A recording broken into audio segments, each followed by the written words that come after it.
खाने वाला order ready हुआ? हाँ।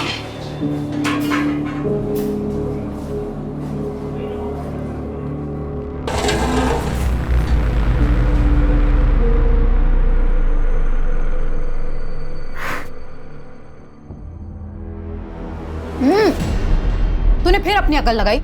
ये क्या भर भर के दालचीनी डाल दी है इसमें? ठीक तो बना है, मैंने खुद भी टेस्ट किया है। तेरी जुबान को ना जायके का इल्म है ना बोलने का, और अगर सुनने की आदत नहीं है तो अपना बोरिया बिस्तर बांध और गांव चला जा। थोड़ा केवड़े का डालेंगे तो दालचीनी की हींग कम हो जाएगी। अच्छा, इतना ही बता दो तो तू क्या कर रही थी यहाँ खड़े खड़े? कुछ काम के नहीं हो दोनों। और ये बिरयानी बेच के मैं मेरा नाम बर्बाद नहीं करने वाली, ताकि चौराहे पे बांट दो इसको। काम करो अपना।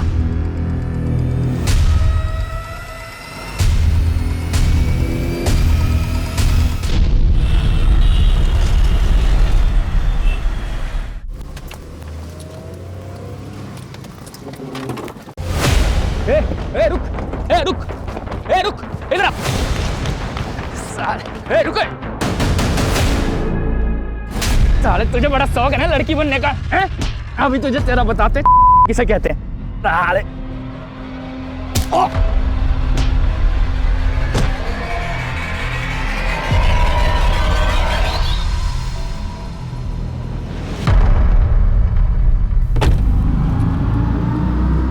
रुको, पकड़।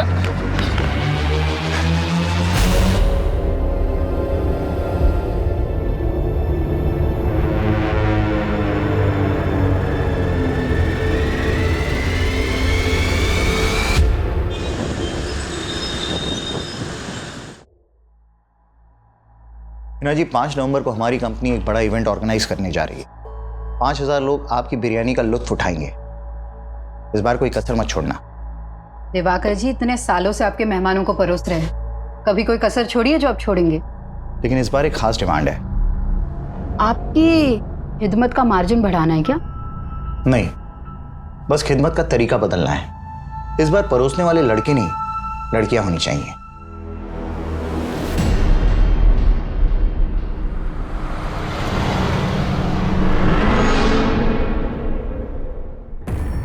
माफ कीजिएगा दिवाकर जी, मैं आपकी डिमांड पूरी नहीं कर सकती। ये मेरे उसूलों के खिलाफ है। हिना जी, अपनी पुरानी सोच का नकाब उतारिए। अब इसमें कोई बुराई नहीं है। मैं बखूबी जानती हूँ आप कितने शरीफ हैं, लेकिन मुझे ये बेहूदगी पसंद नहीं। उनको कभी कुछ पसंद नहीं आता इरफान, तंग आ गई मैं उनसे। 5 नवंबर को पुणे वाले इवेंट में हिना मैडम बिरयानी सप्लाई करने वाली है ना? हाँ, तो हम क्या करें, इसमें हमारा क्या भला होने वाला है? फिलहाल तो थोड़ा प्रेशर कम हो सकता है। मतलब ये कि 5 नवंबर को मैं तुम्हें एक स्पेशल तोहफा देने वाला हूँ। गम और खुशी भी तोहफे हैं जिंदगी के, सबको मिलते हैं। पर कुछ तोहफे ऐसे होते हैं जिन्हें अनरैप करने की हिम्मत नहीं होती हम में। लेकिन अब मैं ये हिम्मत करना चाहती हूँ। मैं वो नकाब अब उतार देना चाहती हूँ। दुनिया को दिखा देना चाहती हूँ कि मैं भी पत्थर नहीं हूँ।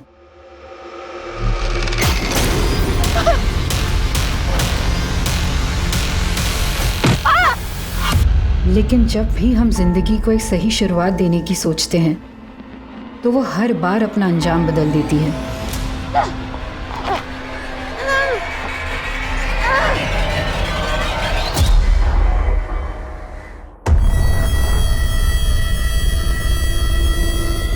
उस्मान, गेट खोल। उस्मान, एक मिनट। बोल रहा। कौन है आप? तेरा भाई। अरे उस्मान, कहाँ अंदर घुसे जा रहे हैं? अरे ए उस्मान, बाहर निकल। उस्मान नहीं है यहाँ पर। कहाँ है तेरा हिजरा भाई? हैं? साला हमारी गाड़ी लेके भागा है, बोल दे लौटा दे, वरना जो उसके साथ नहीं कर पाए ना वो तेरे साथ करेंगे।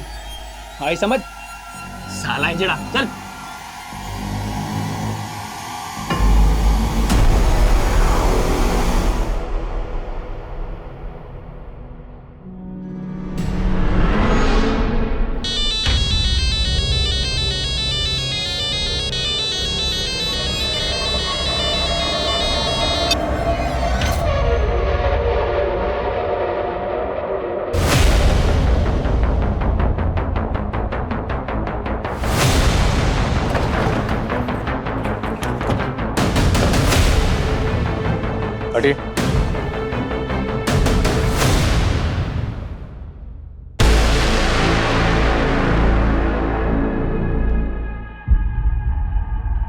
पीछे हो जाओ।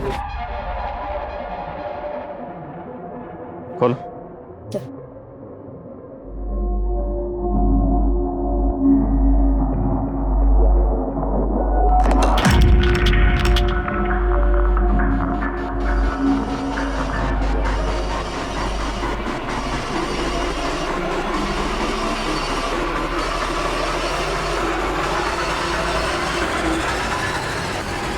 नमस्कार, आदाब।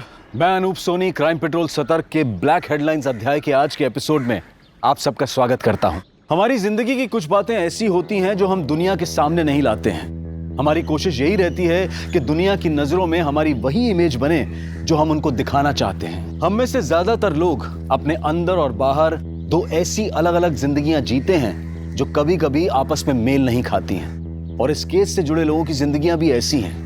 ये केस पुणे में मिली एक औरत की लाश से शुरू हुआ था, लेकिन इस केस के तार पुणे, मुंबई, महाराष्ट्र से लेकर कर्नाटका, केरला और यहां तक कि वेस्ट बंगाल तक फैले हुए थे।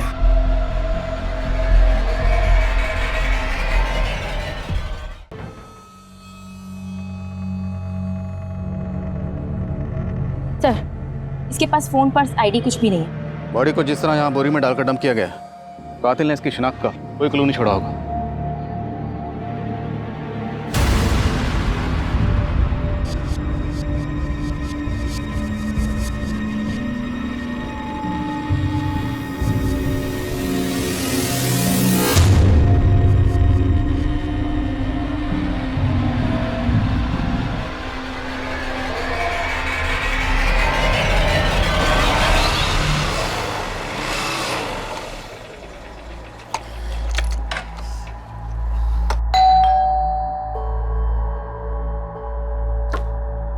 सादिक, आ गया बेटा?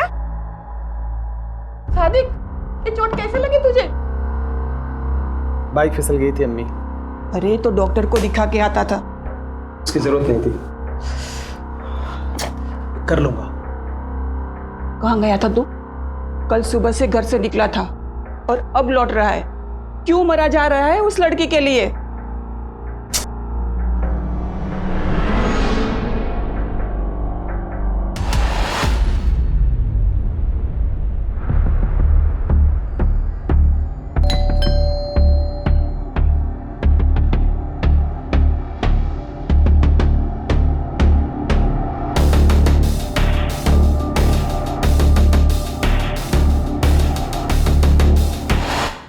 चाय लोगी या कॉफी? नहीं, मुझे कहीं और भी जाना है। लेकिन अगले 90 मिनट तक तो तुम सिर्फ मेरी हो। जी, कौन सा मसाज लेंगे? Deep tissue. तो चले शुरू करें।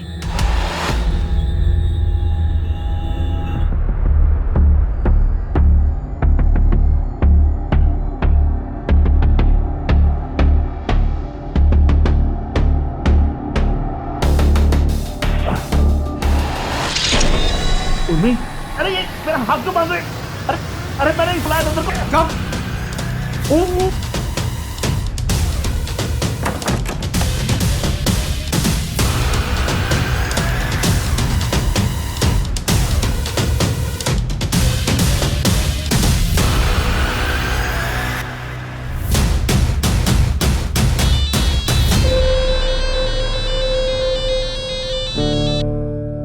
हेलो, उस्मान कहाँ है तू? हाँ दीदी, मैं थोड़ा काम में फंसा हूँ। मैं आपको कॉल करूँ? देख, झूठ मत बोल। और ये गाड़ी किसकी उठाई तूने? अरे दीदी, मैं झूठ क्यों बोलूँगा आपसे? अच्छा, आप थोड़ी देर रुको ना, मैं आपको कॉल करता हूँ, ठीक है? बाय दीदी। अरे उस्मान सुन।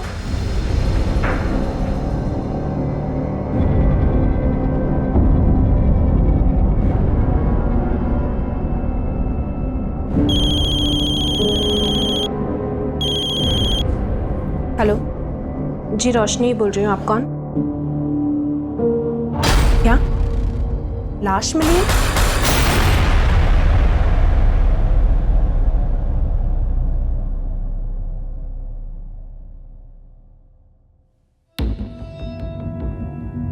सर, इस औरत के सर और माथे पे जो जख्म है उसमें स्टोन के कुछ टुकड़े मिले हैं। मतलब इस औरत के सर पर किसी भारी पत्थर से लगातार वार किया गया। लेकिन इस औरत के नेक बोन में भी फ्रैक्चर है और हत्या गला दबाकर ही की गई है। और इसकी हत्या तकरीबन 60 से 65 घंटे पहले हुई होगी। 60 से 65 मतलब 5 नवंबर को। रेप के कोई साइन? नहीं सर, ऐसा कुछ नहीं।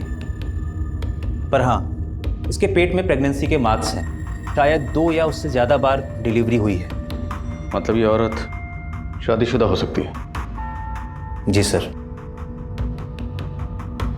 माँ, बीवी, बहन, बेटी, मैंने औरत की जिंदगी का हर रिश्ता जिया, लेकिन मेरा वजूद हमेशा प्यासा रहा, उस प्यार का जो हमेशा मुझसे छीन लिया गया।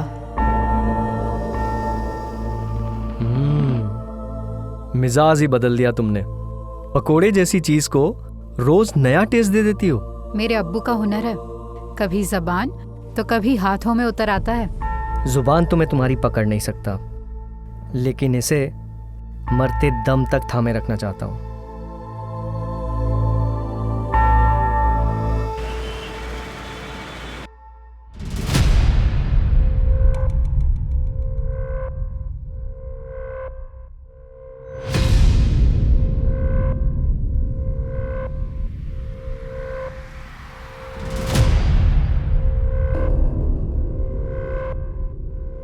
ये नहीं, ये वो नहीं।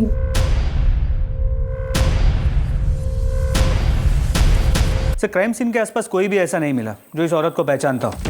तो महाराष्ट्र की किसी भी पुलिस स्टेशन में कोई ऐसी मिसिंग कंप्लेंट भी नहीं मिली जो इस औरत के हुलिये से मैच करती हो। तो जांच का दायरा बढ़ाना पड़ेगा। आसपास के स्टेट के सभी पुलिस हेडक्वार्टर से कांटेक्ट करो और पुणे आने वाली सभी बस, ट्रेन और फ्लाइट के रिजर्वेशन भी चेक करो। अब पुणे के सभी ज्वेलर से पता करो कि पायल कहाँ से खरीदी गई और किसने खरीदी।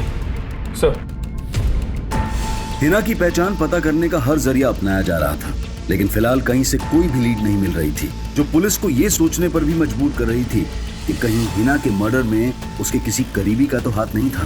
फटाफट करो इसको। अरे कितना वक्त लगा रहे तुम लोग, फटाफट करो। ला दिखाओ, 1 बजे तक डिलीवरी करना है माल। फटाफट काटो बेटा, जल्दी से। और सुनो, हिना नहीं है तो ये मत समझना कि छूट मिल गई है, ढिलाई नहीं होगी कोई। फटाफट काम करो और जो कुछ होगा मेरे हिसाब से होगा यहाँ पे, समझ गए ना? फटाफट करो काम। आदाब, ये क्या बदतमीजी है? आदाब, आदाब, आदाब, दरवाजा खोलो। आदाब, दरवाजा खोलो। आदाब।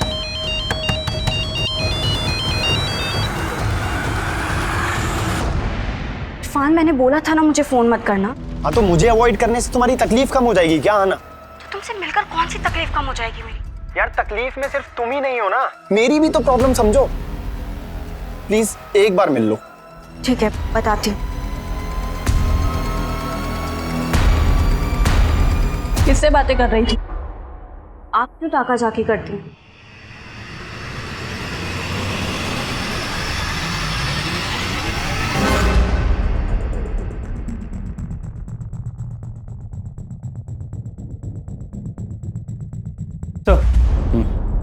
सर, कहीं से कोई लीड नहीं मिल रही है और अब शवग्रह वाले भी लाश का अंतिम संस्कार करने की परमिशन मांग रहे हैं। उन्हें थोड़ा वेट करने के लिए कहो। मैंने चेक किया, इस पायल का डिजाइन है वो कर्नाटका के मैसूर की स्पेशलिटी है। मतलब चांसेस है कि ये औरत मैसूर की हो सकती है? पॉसिबल है, लेकिन मर्डर हुआ पुणे में। एक काम करो, जिस एरिया में हमें लाश मिली उस एरिया का डंप डाटा स्टडी करो। हो सकता है मर्डर के वक्त इस औरत का फोन एक्टिव रहा। और मैसूर में यह पता करने की कोशिश करो कि पायल कहां से खरीदी हो सकती है। जी सर।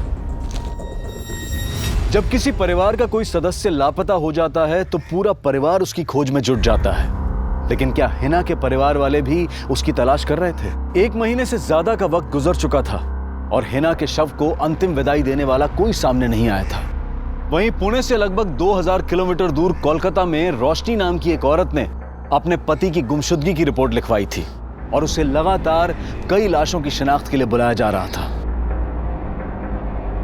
4 राज्यों तक फैले इस केस में ऐसे कई चेहरे थे जो इस केस को और भी रहस्यमयी बनाने वाले थे। लेकिन फिलहाल पुणे पुलिस कर्नाटका के मैसूर शहर में इस केस की कड़ियां ढूंढ रही थी। लेकिन किसी भी सुनार से यह पता नहीं चल पा रहा था कि वो पायल कहां से बेची गई होगी।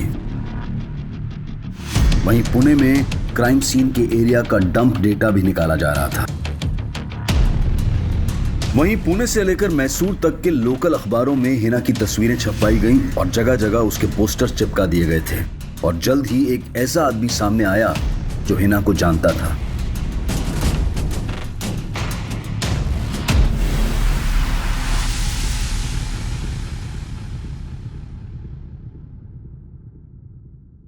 हिना शेख नाम था इस औरत का? जी साहब, ये मेरी दूर की भाभी लगती हैं।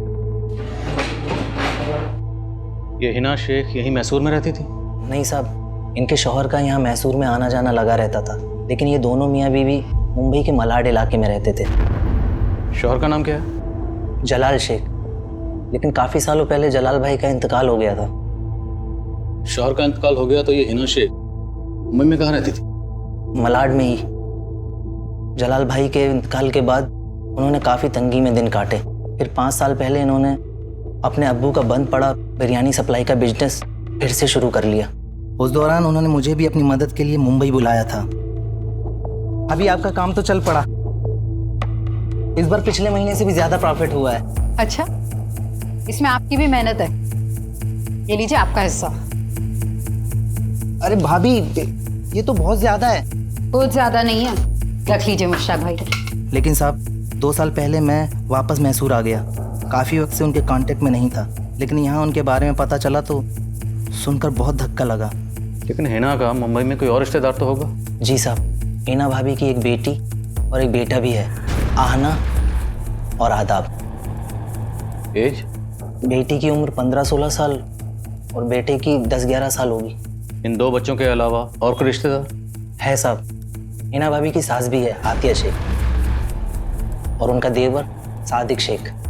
वो दोनों बोरीवली में कहीं रहते हैं। और हाँ, उनका एक बड़ा भाई भी है, अनवर बेग।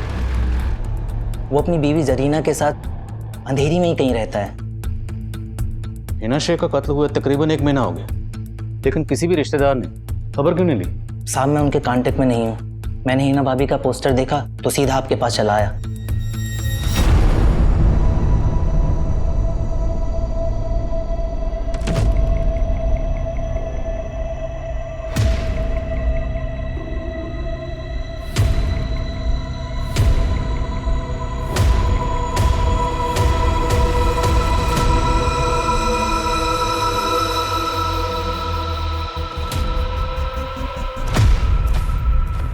आपको गलतफहमी हो रही है सर। हमने तो हिना की गुमशुदगी की रिपोर्ट भी लिखवाई थी। कौन से पुलिस स्टेशन में? जी, मलाड पुलिस स्टेशन में। FIR भी लिखवाई है सर, ये देखिए। आपने FIR में लिखवाया कि हिना 5 नवंबर की सुबह नासिक गई थी? हाँ, वो आना से नासिक के बारे में ही बोल के निकली थी।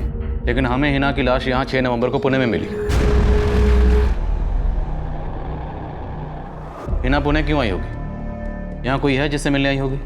सर, पुणे में LNC नाम की एक इवेंट कंपनी है। अम्मी इनके इवेंट्स में बिरयानी सप्लाई करती थी। 5 नवंबर का भी ऑर्डर था, पर घर से निकलते वक्त अम्मी बोली कि वो नासिक जा रही है। आदा, बेटा मुझे काम से नासिक जाना, आने में देर हो जाएगी। दोनों भाई बहन लड़ना मत। पर अम्मी, आज तो 5 नवंबर है ना। पूना के इवेंट में बिरयानी का ऑर्डर था और आप नासिक जा रहे हो। तो मेरी काम की बातों पर गौर करना बंद कर दे और अपनी पढ़ाई पे ध्यान दे। शरारत नहीं।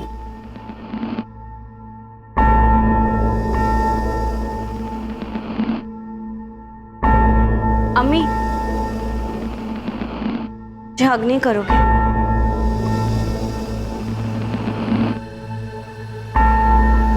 चलती हूँ, दोनों लड़ाई मत करना।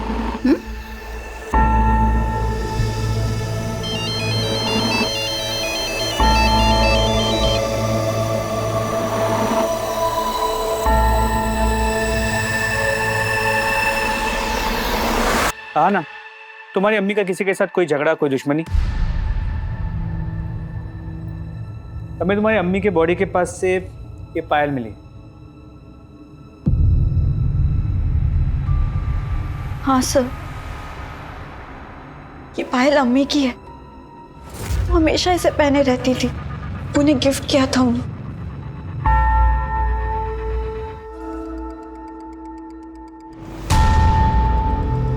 सर, क्या मैं ये पायल ले जा सकती हूँ?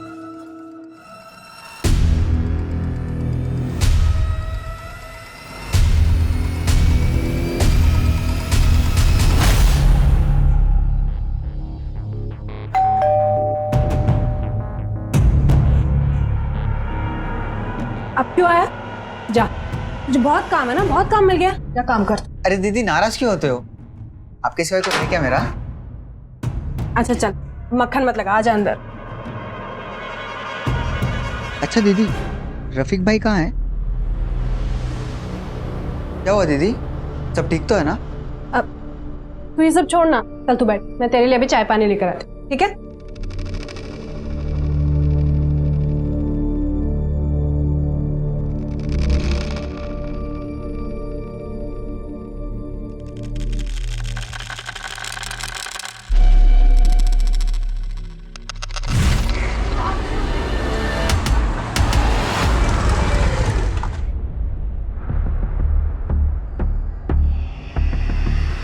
उस्मान रुक! उस्मान!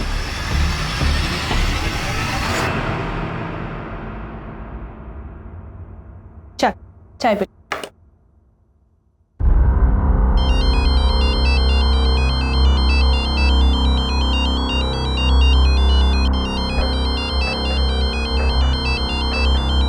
तो चाय पी, मैं आती हूँ।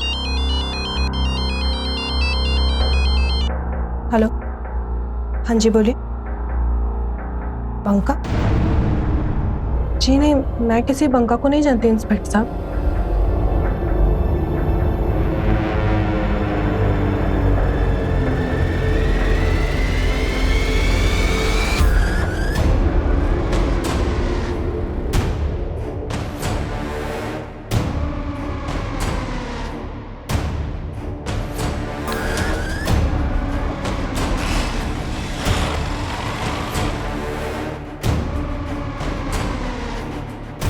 हिना के रिश्तेदारों ने उसकी मिसिंग कंप्लेंट फाइल की थी, हमें इस बारे में क्यों नहीं पता चला? तो चूक लोकल पुलिस की, शायद उन्होंने ध्यान नहीं दिया। हमने हिना की फ़ोटो को सर्कुलेट कर रखा है, तो उनसे बात करके ऐसा लगा कि शायद उन्होंने हिना को ठीक से ढूंढने की कोशिश भी नहीं की है। पर अब हमें कोई चूक नहीं करनी, हमें किसी भी कीमत पर हिना के कातिल को ढूंढना है। हिना 5 नवंबर को अपने घर से बेटी को ये कह के निकली कि वो नासिक जा रही, जबकि हमें हिना की लाश 6 नवंबर को पुणे में मिली। मामला कुछ समझ में नहीं आ रहा।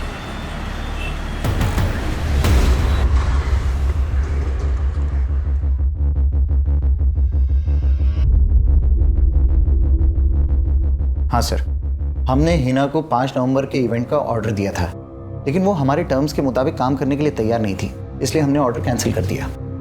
लेकिन ऐसी क्या टर्म्स थी आपकी जो आपने इतने पुराने वेंडर का ऑर्डर कैंसिल कर दिया? सर दरअसल हिना अचानक से अपना प्राइस बढ़ाने लग गई, इसलिए हमने उसका ऑर्डर कैंसिल किया और दूसरे को ऑर्डर दे दिया। आपने ऑर्डर कैंसिल कर दिया था तो हिना पुणे क्यों आई थी? सर वो मैं कैसे बता सकता हूँ? गिनवा के रखो उसको पूरा और भर के रखना इसको ना, संभाल के, ठीक है? आना बेटा, मैंने बोला था ना सब संभाल लूंगा मैं। अब तुम घर जाओ, बिल्कुल फिक्र मत करो, अपना और आदाब का ख्याल रखना। अच्छा, एक और ज़रूरी बात थी, ये कंपनी का जो अकाउंट है उसका नेट बैंकिंग का पासवर्ड क्या है? तो वेंडर लोग के फ़ोन आ रहे हैं बार बार पेमेंट के लिए।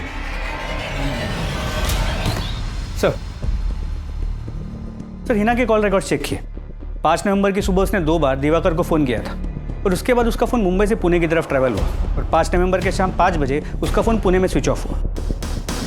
यानी उसी दौरान जब उसका कत्ल हुआ। सर मैंने इस दिवाकर की फील्डिंग लगा दी।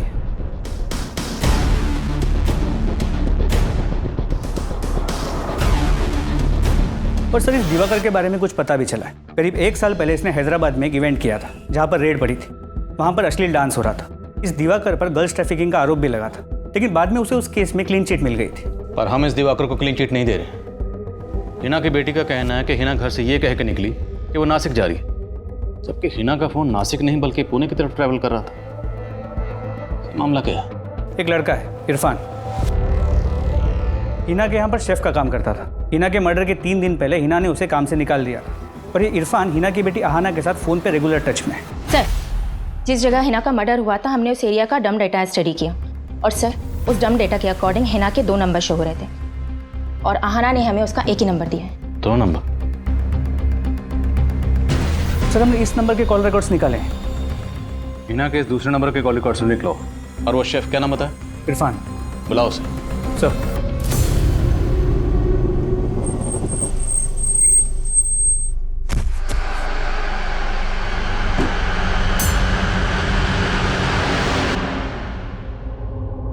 सर मानता हूँ कि हिना मैडम ने मुझे जॉब से निकाल दिया था, लेकिन मैंने कुछ नहीं किया है। जॉब से क्यों निकाल? ये नहीं बताएगा?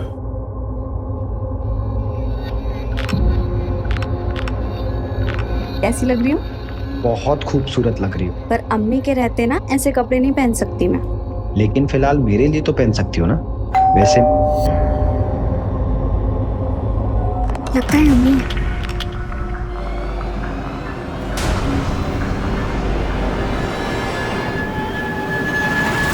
इतनी क्यों देर कर दी तुमने?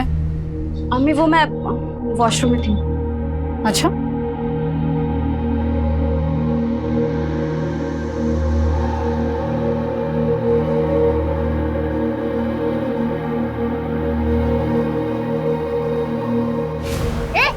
रुक। इरफान,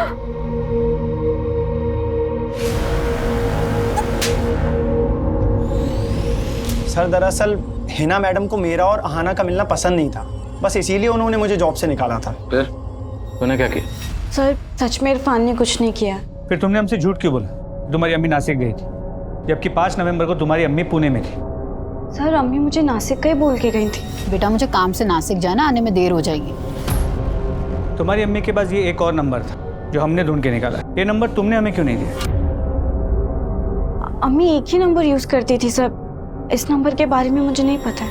अहाना के अलावा हिना का भाई अनवर, भाभी जरीना, देवर सादिक और सास आतिया, कोई भी हिना के इस दूसरे नंबर के बारे में नहीं जानते थे। सवाल यह है कि हिना अपने इस दूसरे नंबर के बारे में अपने घर वालों से सीक्रेट क्यों रखेगी? कहीं घर वालों में से कोई कुछ छुपा तो नहीं रहा? सर अहाना को देख के लगता तो है कि वो कुछ तो छुपा रही, और वो इरफान, वो भी कुछ ठीक नहीं लग रहा। नजर रखो दोनों पर और हिना के बाकी रिलेटिव्स के बारे में पता करो। सर हिना के दूसरे नंबर के कॉल रिकॉर्ड्स चेक। उसके उस नंबर पर सिर्फ एक ही नंबर से कॉल्स आती थी और उसी नंबर पे कॉल्स की जाती थी। सिर्फ एक नंबर? जी सर, और वो नंबर किसी रोशनी मिर्ज़ा के नाम पर उसके कोलकाता के एड्रेस पर रजिस्टर्ड है। सर ये है रोशनी मिर्ज़ा और अब इसका वो नंबर भी बंद आ रहा है।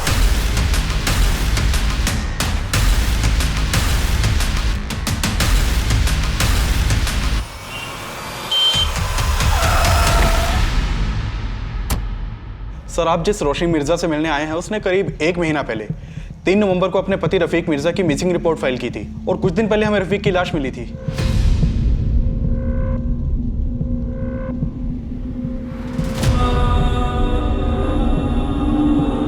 क्या ये आपके पति हैं? 3 नवंबर को रोशनी के शौहर का यहाँ कलकत्ता में मर्डर हुआ और 5 नवंबर को हिना का पुणे में। वो हिना जिसे रोशनी लगातार कॉल कर रही थी और 5 नवंबर को ही रोशनी का नंबर पुणे में बंद हुआ। लेकिन सर आपका फ़ोन आते ही मैंने कंफर्म किया, उस दौरान रोशनी यही कोलकाता में ही थी। इनफैक्ट 5 नवंबर को मैं रोशनी से पूछताछ के लिए मिला भी था। तो फिर रोशनी का वो नंबर पुणे में कैसे एक्टिव था? रोशनी मिर्ज़ा नाम है इस औरत का। क्या आप में से किसी ने कभी भी इसे हिना के साथ देखा है? नहीं सर। हाँ सर, हम लोगों ने भी कभी इस औरत को नहीं देखा। मैं किसी रोशनी को नहीं जानती। और आप? नहीं सर।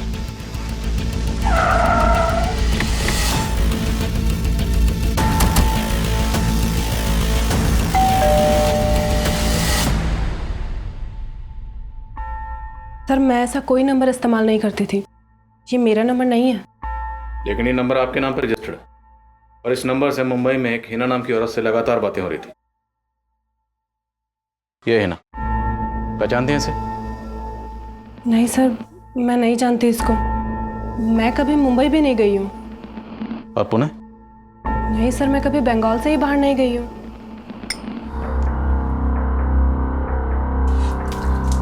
क्यों उस औरत के गम में अपनी जिंदगी बर्बाद कर रहा है और साथ में मेरी भी? उसी के गम में पी रहा हूँ अम्मी।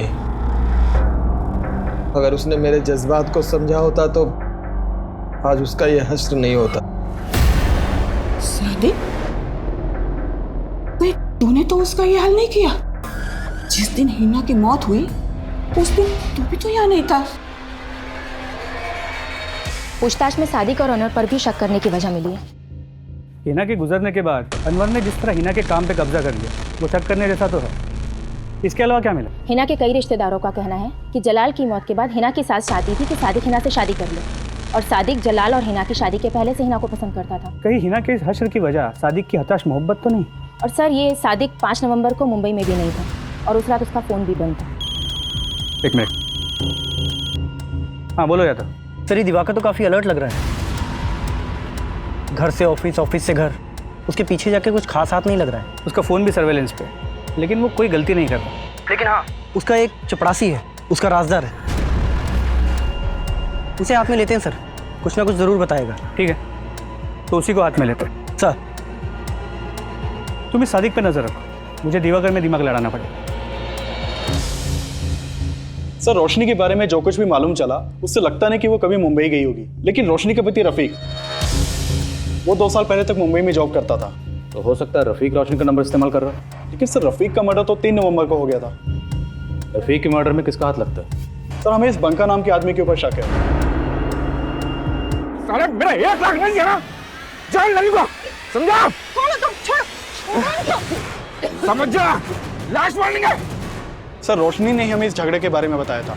सर रोशनी बंका का नाम नहीं जानती थी, लेकिन उसने बंका की फोटो से उसे आइडेंटिफाई किया था, और ये बंका 3 नवंबर से ही फरार है। इस बंका के अलावा और कोई सस्पेक्ट? जी सर। सर हमें रोशनी के छोटे भाई उस्मान के ऊपर शक है। सर जब से रफीक का मर्डर हुआ है ये उस्मान भी गायब है, लेकिन रोशनी नहीं मानती कि उस्मान रफीक का मर्डर करेगा। तो फिर ये उस्मान गायब क्यों है? सर फिलहाल तो इसका कोई लीड नहीं मिला है, लेकिन हम उस्मान की तलाश कर रहे हैं। कहीं ऐसा तो नहीं है उस्मान ही अपनी बहन का दूसरा नंबर इस्तेमाल कर रहा था और रोशनी झूठ बोलकर इसे बचा रही?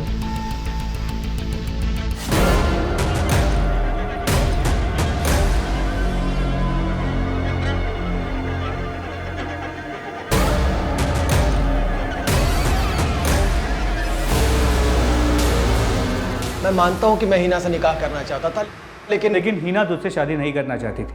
ये बात तुझसे बर्दाश्त नहीं हुई? ऐसा कुछ नहीं किया है सर। कुछ शाम तू कहा था जिस दिन हिना का मर्डर हो? लोनावाला में अपने दोस्तों के साथ। तू लोनावाला में नहीं, पुणे आया हुआ है। तू जानता था कि हिना पुणे आई हुई है। अब ये बता कि हिना के दूसरे नंबर की कहानी क्या है, और ये रोशनी का इस मर्डर से क्या लेना है? मैं किसी रोशनी को नहीं जानता सर, और ना ही हिना के किसी दूसरे नंबर के बारे में। मैं कह रहा हूँ मैंने कुछ नहीं किया है। साहब, मेरे सादिक ने कुछ नहीं किया, और वो तो ये निकाह करना चाहता भी नहीं था, बल्कि मैं चाहती थी कि हिना का निकाह सादिक से हो।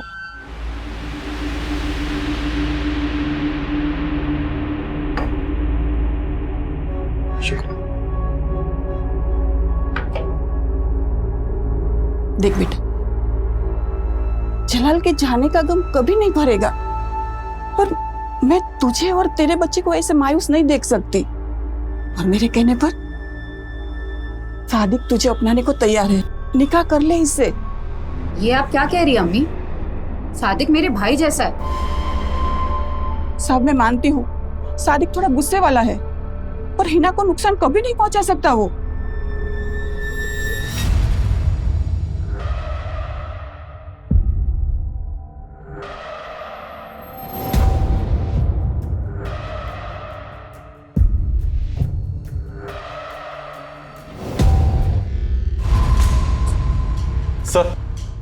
सर आप मान रहे थे कि उस्मान रोशनी का दूसरा नंबर यूज कर रहा होगा, लेकिन यहाँ तो उस्मान का भी मर्डर हो चुका है।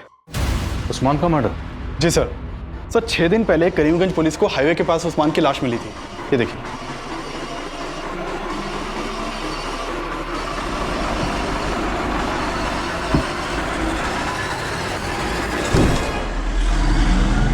उस्मान को कौन मार सकता है? सर फिलहाल इसकी तो कोई लीड नहीं मिली है, लेकिन एक चौंकाने वाली बात पता चली है कि उस्मान किन्नर था। किन्नर? जी सर, किन्नर के भेष में लुटेरा। ये देखिए सर, जिन लोगों को लूटता था उनके सामने औरत बन के जाता था।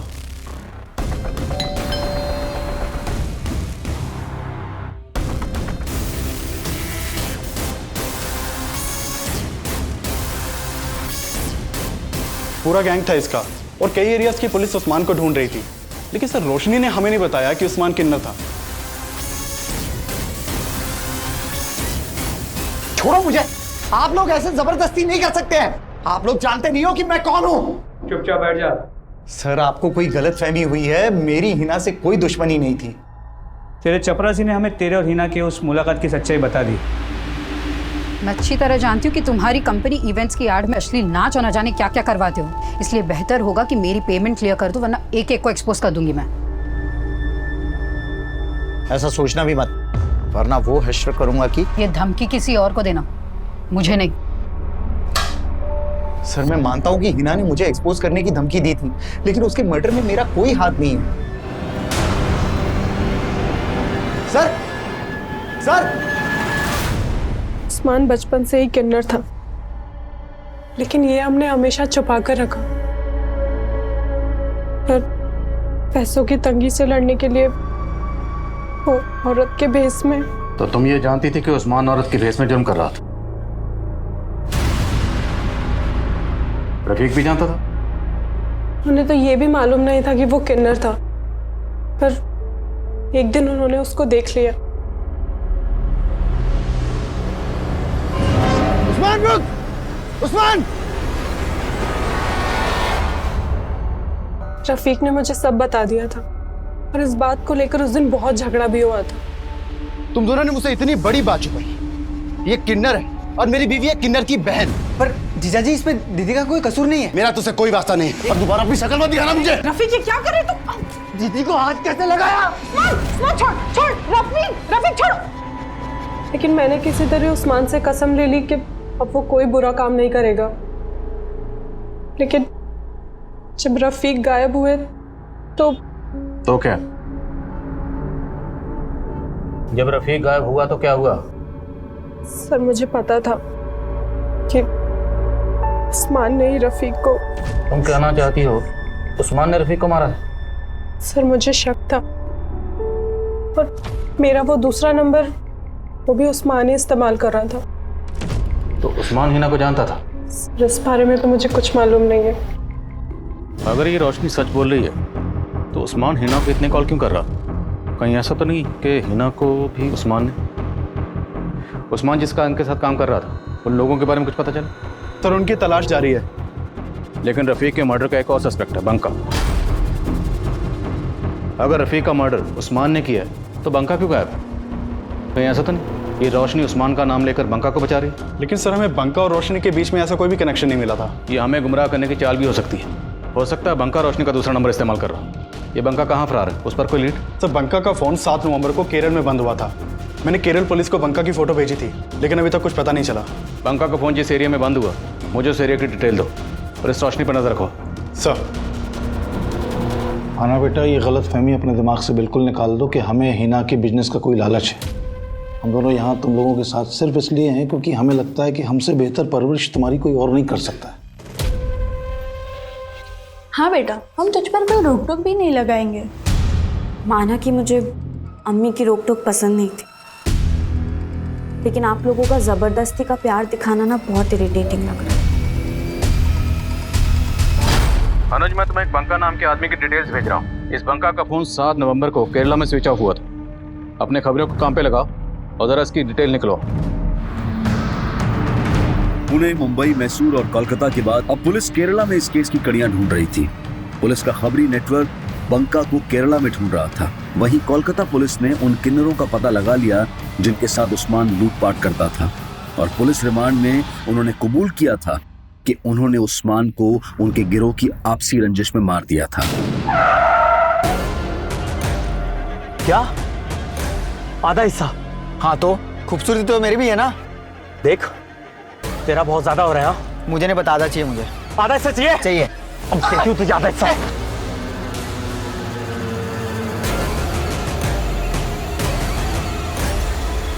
लेकिन क्या उस्मान ने रफीक और हिना को मारा होगा? इन सवालों के जवाब इस केस में एक और घुमाव लाने वाले थे। सर खबरियों ने बंका की इंफॉर्मेशन निकाल ली है, वो दुबई भाग गया। दुबई भाग गया? जी सर। यहाँ केरला में बंका जहाँ ठहरा हुआ था उस जगह का पता चल गया है। वहाँ फिलहाल कोई अहमद पाशा नाम का आदमी रहता है। हो सकता है उससे हमें कोई बंका की इंफॉर्मेशन मिल जाए।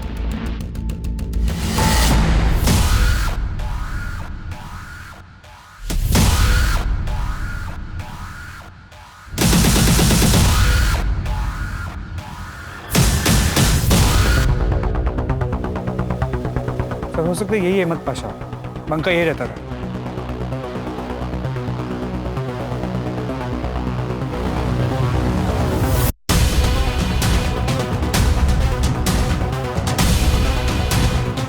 रफीक,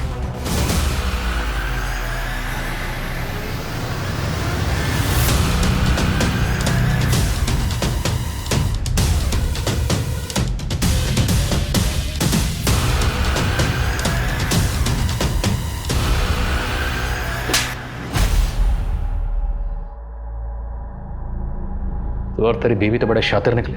तेरी बीवी बोल रही थी कि तुझे उस्मान ने मार दिया, लेकिन तू वहां छुप के बैठा हुआ था। अपनी बीवी के नंबर से हिना को तू ही कॉल करता था ना? नहीं सर, सिर्फ मैं ही नहीं, हिना भी मुझे कॉल किया करती थी। 2 साल पहले तक मैं मुंबई में जॉब कर रहा था। हिना की बिरयानी अक्सर मेरे ऑफिस में सप्लाई हुआ करती थी। हिना, ये लीजिए आपकी पेमेंट का चेक। शुक्रिया। शुक्रिया तो मुझे भी कहना चाहिए, आपकी बिरयानी वाकई बहुत लजीज है। फिर हम अक्सर मिलने लगे। जलाल को खो देने के बाद मैंने अपनी जिंदगी को एक दायरा दे दिया था। सोचा सिवाय अपने बच्चों की खुशी के और कुछ नहीं सोचूंगी। हिना, तुम्हें भी अपने बारे में सोचना चाहिए। मैं भी अपने बारे में अब सोचना चाहता हूँ। तुम कहना क्या चाहते हो रफीक? देखो, हम दोनों एक दूसरे से बहुत प्यार करते हैं। क्या तुम नहीं चाहती कि हम दोनों की शादी हो? मैं तुम्हारी फीलिंग्स की रिस्पेक्ट करती हूँ रफीक, लेकिन मैं शादी नहीं करना चाहती। फिर मेरे पेरेंट्स ने मेरी शादी रोशनी से करवा दी। कोलकाता में मैंने जूते की दुकान डाली। सोचा काम में डूबा रहूंगा तो हिना को भुला दूंगा। सर, मेरा बिजनेस नहीं चला। एक दिन काम के सिलसिले में मुंबई गया तो न चाहते हुए मैं हिना को कॉल कर बैठा। रफीक, मैंने भी तुम्हें भूलने की बहुत कोशिश की, पर नहीं हो सका। मैं अब तुम्हें मेरी जिंदगी से दूर जाने नहीं दे सकती। हम दोनों पर अजीब सा पागलपन सवार हो गया था। हम दोनों और ज़्यादा मिलने लगे। इतना ही नहीं, वो मेरी पैसों से भी मदद करने लगी, लेकिन मेरी बीवी का नाम सुनते ही वो बौखला जाती थी। तुम मुझसे प्यार करते हो या अपनी बीवी से? बीवी तो मैं तुम्हें ही बनाना चाहता था, लेकिन तुमने मेरा प्यार कहाँ समझा? रफीक, मैं मानती हूँ कि मेरी गलती थी, लेकिन अब मैं तुम्हें खोना नहीं चाहती। तुम अपनी बीवी को छोड़ दो। अच्छा, तुम छोड़ सकती हो अपने बच्चों को मेरे लिए? ठीक है, हम अब नहीं मिलेंगे, लेकिन तुम्हें वो मेरे सारे पैसे वापस करने होंगे जो तुमने मुझसे लिए थे, वरना तुम्हें मोलेस्टेशन के चार्ज में अरेस्ट करवा दूंगी। उसका वो रूप देखकर मैं हैरान हो गया। मैं भी उससे छुटकारा पाने का एक रास्ता निकाल लिया। तुमने इस सब के बारे में अपनी बीवी को बताया और तेरे इस प्लान में तेरी बीवी भी शामिल हो गई। सर, रफीक तो मुझे किन्नर की बहन बोलकर हमेशा छोड़ने के ताने देते थे, लेकिन फिर अपने और हिना के रिश्ते की सच्चाई बताकर भी मेरा साथ हमेशा देने का वादा भी किया। सर, रोशनी साथ हो गई तो मैंने हिना को कॉल करके झूठ मूठ का बोला कि रोशनी मेरा साथ छोड़ने के लिए तैयार है। इसके बदले उसे 5 लाख रुपए चाहिए। हिना मान गई और मैंने बंका को भी साथ में ले लिया। और बंका भी तैयार हो गए? सर, मुझे बंका का उधार देना था और उसे उन पैसों से दुबई जाना था, तो मैंने बंका पर प्रेशर डाला कि तू मेरा साथ दे। हिना 5 नवंबर को 5 लाख रुपए लेकर मुझसे मिलने पुणे आ गई। ये लो।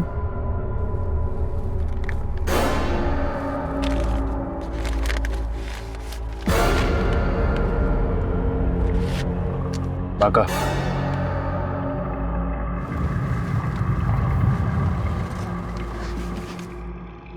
गाड़ी क्यों रुकवाई तुमने?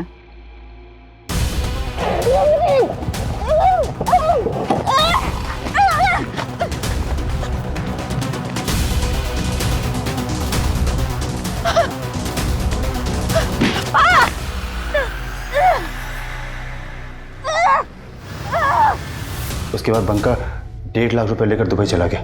मैं भी दुबई जाने वाला था। केरला में अहमद पाशा के नाम से मैंने अपना पासपोर्ट ही बनवा लिया था। वीज़ा लगने की देरी थी कि आप लोग आ गए। अब तेरा वीज़ा हम लगाएंगे, इस जेल का, वो भी लाइफ टाइम। सड़ यहाँ पे आप।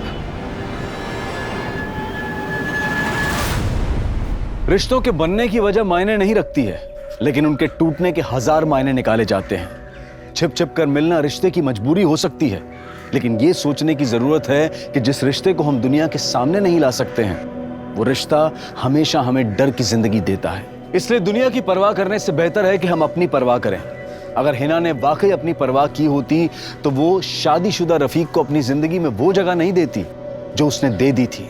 और यही वजह थी जिसने रफीक के हौसले इतने बुलंद कर दिए कि वो धोखे और फरेब का एक ऐसा खेल रच बैठा जिसने हिना को हमेशा के लिए खामोश कर दिया। अब मैं अनूप सोनी आपसे विदा लेता हूं, फिर मुलाकात होगी क्राइम पेट्रोल सतर्क के ब्लैक हेडलाइंस अध्याय में एक और नए केस के साथ। और याद रखें, क्राइम और आपके बीच में सिर्फ इतना फर्क है कि आप कितने सतर्क हैं। सतर्क रहें, सुरक्षित रहें। जय हिंद।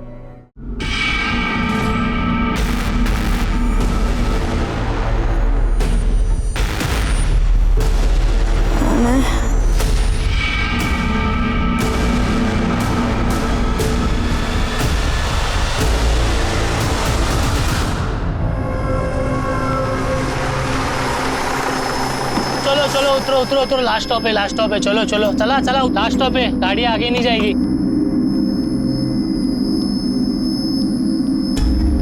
ओ ताई उठो, लास्ट स्टॉप आ गया। लोग खाली सोने के लिए आते हैं बस में। चलो ताई, उठा उठा, लास्ट स्टॉप है, बस आगे नहीं जाएगी। ओ ताई, ओ ताई।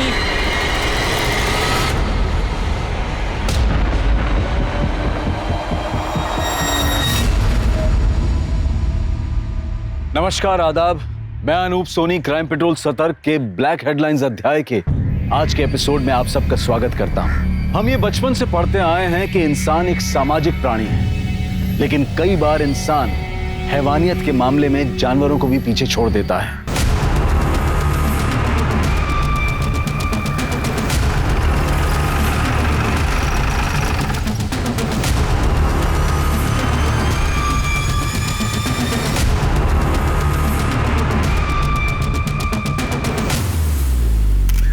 सर 32-34 साल की लगती है, बॉडी की पहचान नहीं हुई है। इसके साथ और कोई नहीं था? नहीं सर, ये कंडक्टर है। जब सुबह यहाँ बस रुकी, इसमें सबको उतारा, देखा ये मरी हुई थी। ये कहाँ से चढ़ी? तब ये बस तो सूरत से चली थी। ये औरत कौन सी स्टॉप से चढ़ी ध्यान नहीं दिया मैंने। इसके साथ कोई था? पता नहीं साहब, मैंने ध्यान नहीं दिया। इसके लगेज में इसकी कोई आइडेंटिटी थी? नहीं सर, इसके पास कोई लगेज ही नहीं था। कमाल है श्री, एक औरत मुंबई में आने वाली बस में चढ़ती है और उसके साथ लगेज नहीं? सर मुझे लगता है कि हार्ट अटैक हुआ होगा। नहीं शिरके, इसका गला दबा के मारा गया है। ये देखो ये मार्क, मुझे लगता है इसी शॉल से इसका गला दबाया गया है। हो सकता है सर। वैसे सर ये सीट के नीचे ये आधी खाई हुई दाबेली मिली है, और ये टिकट औरत के आंचल में बंधा हुआ था। ये दाबेली को फॉरेंसिक के लिए भेज दो और सारे पुलिस स्टेशन में इसका फोटो सर्कुलेट कर दो। और देखो आज के दिन में कोई मिसिंग कंप्लेंट है क्या। और एक काम करना, सूरत से लेके मुंबई तक के जितने भी बस स्टैंड है वहां का सीसीटीवी फुटेज कलेक्ट करो। आखिर ये औरत है कौन? गायत्री पानी दे। हाँ अली।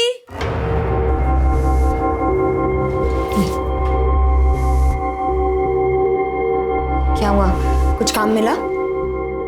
नहीं मिला। तुझे मिला कुछ? नहीं, मुझे भी नहीं मिला। पर तुझे ऐसे कैसे बिना कुछ बोले फैक्ट्री से निकाल दिया? क्या करेंगे अब, हर जगह कॉस्ट कटिंग चल रहा है रे। मंदी चल रही तो सबको काम से निकाला जा रहा है। कुछ ना कुछ तो जुगाड़ करना पड़ेगा। ताई मी येते हा।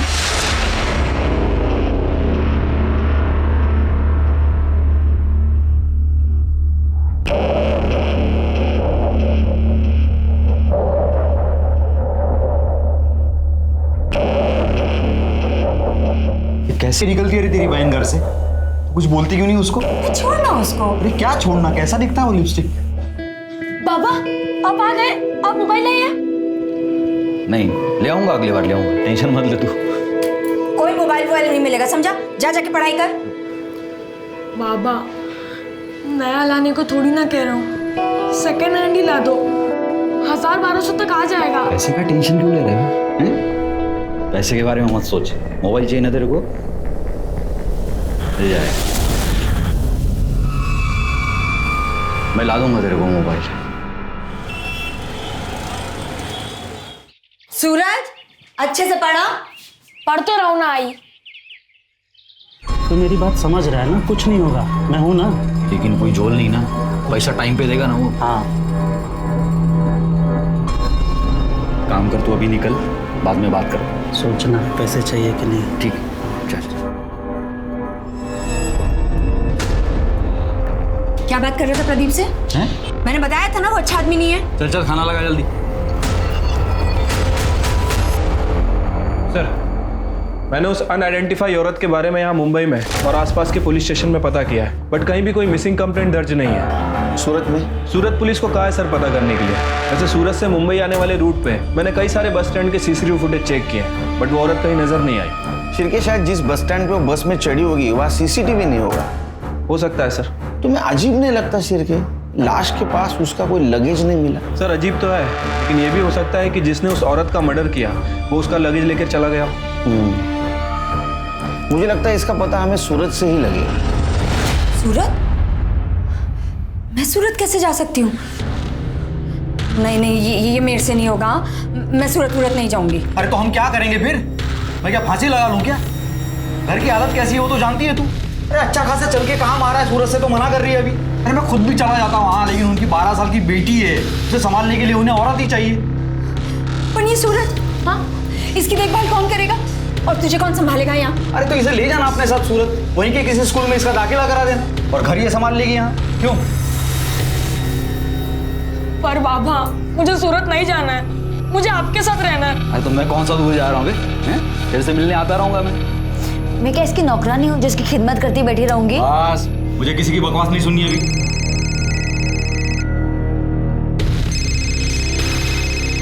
चलो सामान भरो, कल सुबह निकलना है।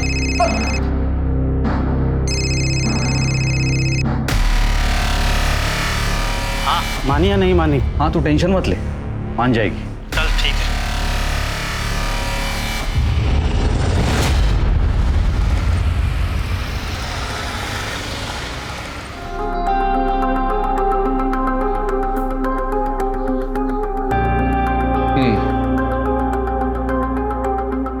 सारा काम देखने का, खाना पकाने से लेकर परी की देखभाल तक, ठीक है? जी साहब, काम करनी तो सूरत आई हूँ। ठीक है, किचन उस तरफ। तेरा दाखिला ना यहीं करा देंगे, चल। कितना सुंदर घर है और कितना बड़ा भी है, देख। इधर आ। हाँ हेलो। जय श्री कृष्ण। मेरे काम का कुछ हुआ? अरे बड़ी मुश्किल से तो मुझे मिली है। आज थोड़ा टाइम दीजिए, करता हूँ कुछ।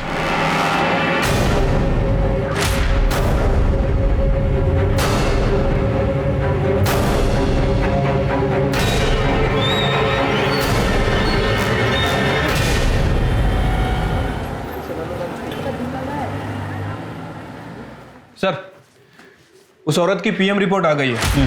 सर, उसकी मौत रात में 11 बजे हुई थी। आपका शक सही था सर, उसे गला दबाकर मारा गया, शायद उसी स्टॉल से जो हमें उसकी बॉडी पर मिला था। और सर रिपोर्ट में यह भी मेंशन है कि वो 1 महीने प्रेग्नेंट थी। उसने लास्ट फूड दाबेली खाया था। तो स्पॉट पे हमें जो आधी दाबेली मिली तो उसी ने खाई थी?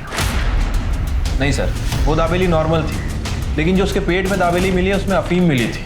इनफैक्ट उसकी बॉडी में अफीम के ट्रेसेस भी मिले। वो औरत अफीम लेती थी सर। ऐसा कैसा होगा शिरके? वो माँ बनने वाली थी, ऐसे हालत में कोई नशा क्यों करेगा?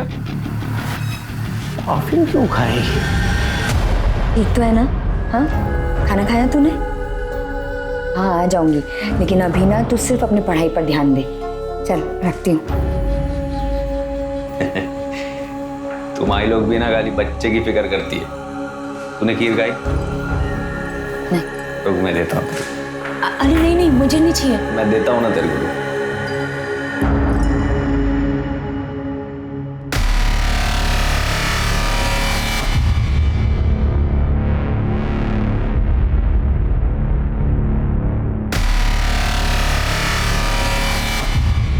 ये ले। अरे खा ले, अच्छी बनी है।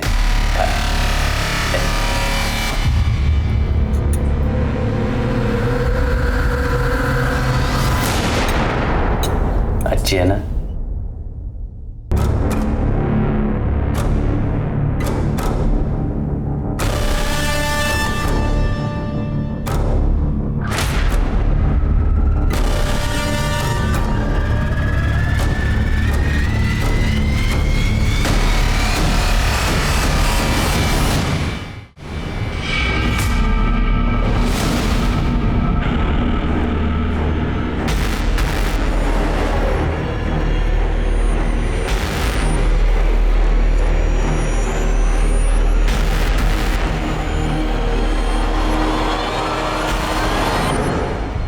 कौन है?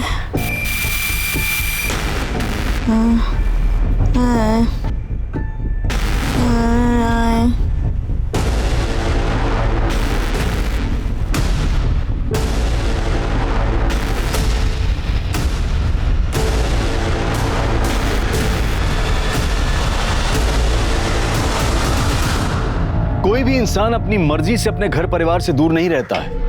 पेट की आग, गरीबी, अपने और अपने बच्चों के उज्जवल भविष्य के सपने उसे ऐसा करने पर मजबूर कर देते हैं। गायत्री भी अपने बेटे और अपने परिवार के अच्छे भविष्य के लिए अपने पति मनोहर और अपने घर से दूर सूरत गई, लेकिन इससे पहले कि वो अपने परिवार की उलझनें सुलझा पाती, किसी ने उसकी सांसें छीन ली।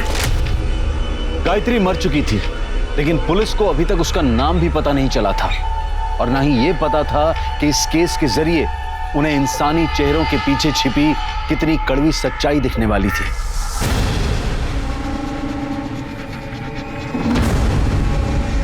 चिरके, कुछ पता चला? सर न्यूज़पेपर में उस औरत की फोटो सर्कुलेट करा दी, बट अभी तक कोई अपडेट नहीं मिली। साहब ये फोटो, ये मेरी बीवी गायत्री जैसी लग रही है साहब।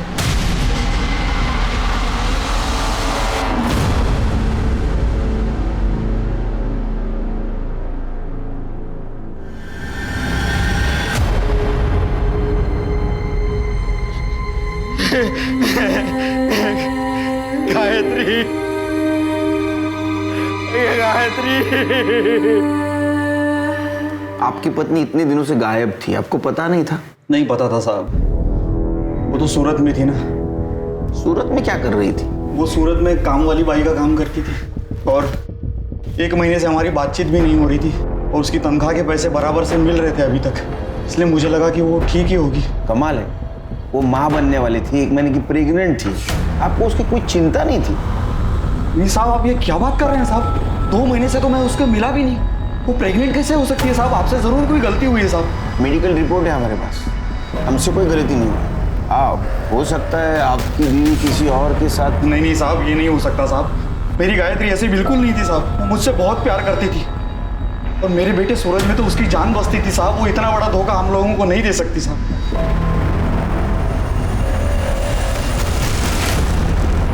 साहब वो सुनील नहीं, जरूर मेरे बीवी के साथ कुछ ऐसा वैसा किया है, उसको मार डाला है साहब। आप उसको सजा दीजिए। सुनील कहाँ रहता है ये?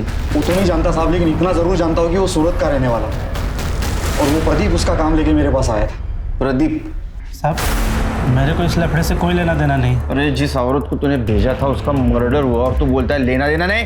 देवा शपथ साहब, मेरे को कुछ नहीं पता। तो मनोहर के पास कोई काम नहीं था और गायत्री भी काम ढूंढ रही थी, तभी मेरे को सुनील साहब का फ़ोन आया। उनको 24 घंटे के लिए नौकरानी चाहिए। सुनील साहब कहाँ रहता है सूरत में तेरा सुनील साहब? सूरज चलना खेलने चलते हैं। हाँ सूरज चलना खेलने चलते। नहीं, मेरा मन नहीं है।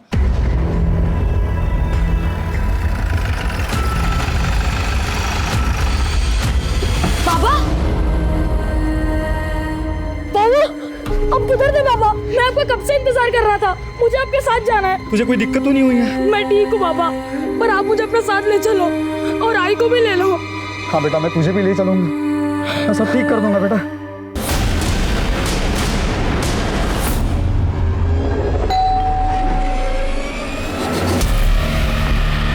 क्या किया तुम लोगों ने गायत्री के साथ? क्या करें, छोड़ रहा।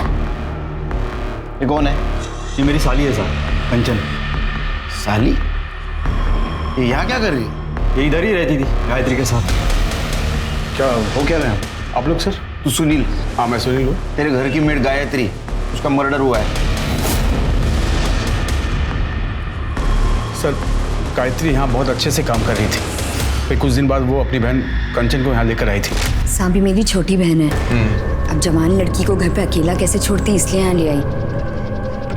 साहब, जब तक इसे कोई नौकरी नहीं मिलती तब तक क्या ये यहाँ रह सकती है? हाँ हाँ बिल्कुल, क्यों नहीं। गायत्री, तुम पूरे घर को इतनी अच्छी तरह संभालती हो, परी का ख्याल रखती हो, उसे माँ का प्यार देती हो, तुम्हारे लिए तो इतना कर ही सकता हूँ ना मैं। बिल्कुल रह सकती है, ठीक है। 1 मिनट। हाँ सर बोलिए। सुन, जब तक यहाँ है काम में हाथ बटाना, समझी? गायत्री वापस मुंबई क्यों जा रही थी? मुझे नहीं मालूम सर। कमाल है, वो तुम्हारे घर में काम करती थी और तुम्हें नहीं मालूम? वो एक्चुअली पिछले 1.5 महीने से वो हरीश भाई के घर में काम करती थी। कौन हरीश भाई? लीजिए ना, ये हरीश भाई हैं और ये कुमुद भाभी। कुमुद भाभी माँ बनने वाली है, तो उन्हें फुल टाइम मेड की जरूरत है। हाँ, ये अनमोल किसी काम का नहीं है, हमारे गांव का है, बस घर के काम में हाथ बटा देता है। लेकिन कुमुद की जिम्मेदारी किसी को लेनी होगी। हाँ साहब, ये है ना मेरी छोटी बहन कंचन, घर का सारा काम जानती है, ये सब कुछ संभाल लेगी। आप लोग इससे बातें कीजिए, मैं आप लोगों के लिए चाय लेकर आती हूँ।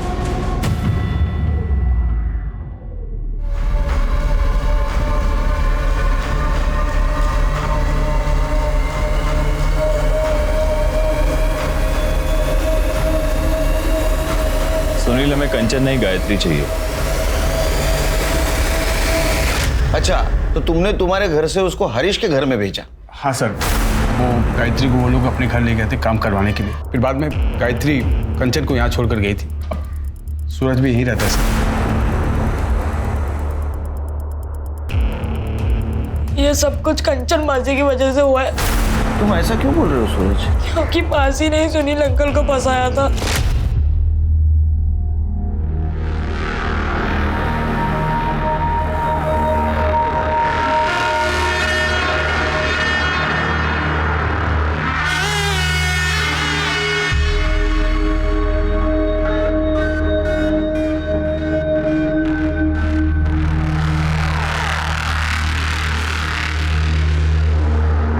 सब कुछ मासी की वजह से हुआ है।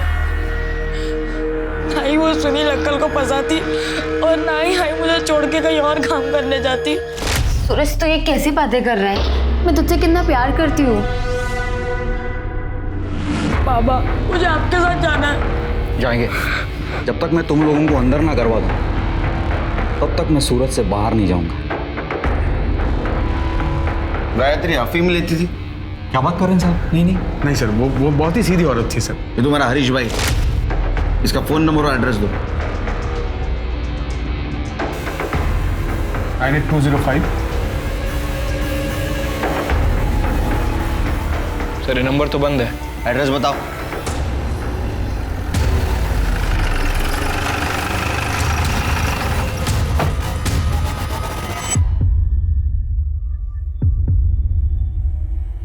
सर, अंदर वाले दरवाजे पे भी ताला लगा है। शिरके, ये हरीश का पता करो, इसका फोन ट्रेस पे डालो। मनोहर, हरीश और सुनील, इनके घर के आसपास कोई अफीम बेचता है क्या पता करो। ठीक है सर। तुम्हारे खबरी को एक्टिवेट करो।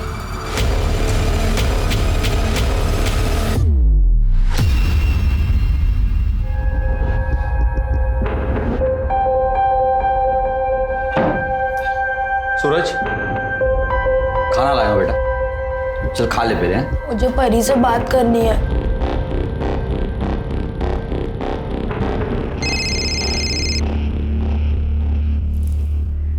हेलो हेलो परी। सूरज, तू ठीक तो है ना? हाँ, मैं ठीक हूँ। तू ठीक है ना? मैं भी ठीक हूँ। मुझे तुझसे कुछ कहना है। हाँ बोल।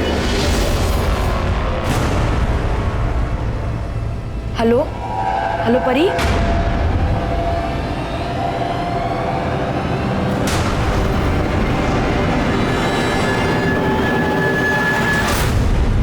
अच्छा सुन, अभी हाल में तूने किसी औरत को अफीम बेची है क्या? किसी औरत को? हाँ। नहीं भाई, क्या हुआ?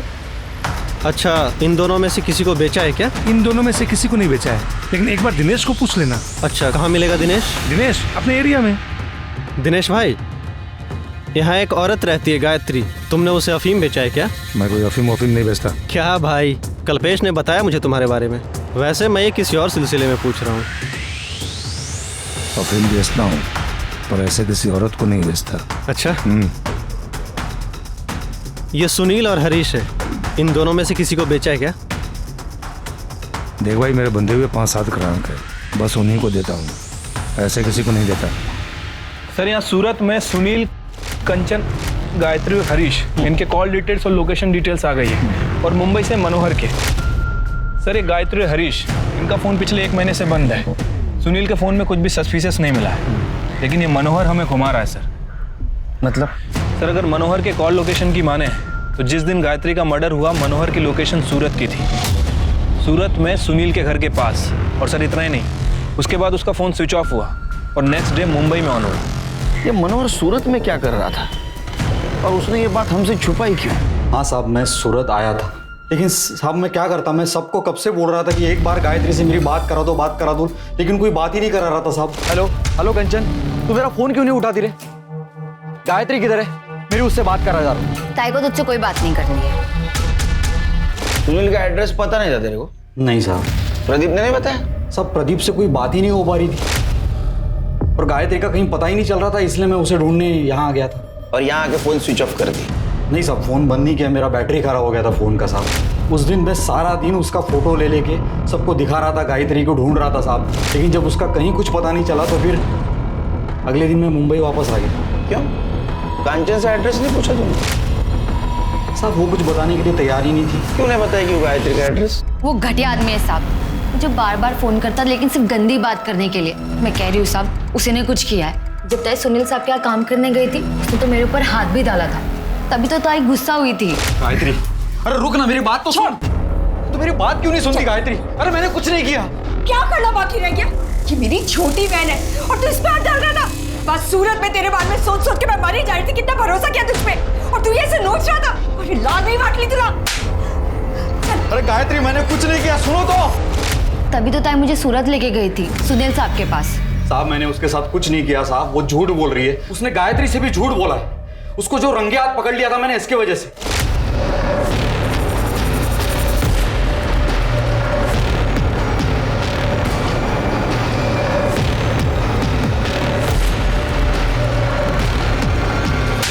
धंधे वाले का घर समझ के रखा है तू। उसके बाद मैंने कांचन का घर से बाहर निकलना बंद करवा दिया था साहब, और इसीलिए उसने अपनी बहन के पास जाकर ये सब झूठी कहानी बताई ताकि उसे आजादी मिले। साहब मेरा और गायत्री का कोई कभी झगड़ा नहीं था साहब, मैं तो उससे बहुत प्यार करता था। ये पैसों की जरूरत मुझे नहीं होती तो मैं उसे काम करने के लिए सूरत तक कभी नहीं भेजता साहब, कभी नहीं भेजता। कितने पैसे मिले थे? 5,000 महीना मिलता था साहब। झूठ बोल रहा है साहब, वो उसने 1 लाख रुपए लिए थे ताई के और 5,000 महीने का वो अलग। उसे बस पैसों से प्यार था। तूने 1 लाख रुपए में गायत्री को सुनील के पास बेचा, फिर सुनील ने 15 दिन के अंदर उसको हरीश को बेचा। सुनील ने भी पैसे लिए ना हरीश से?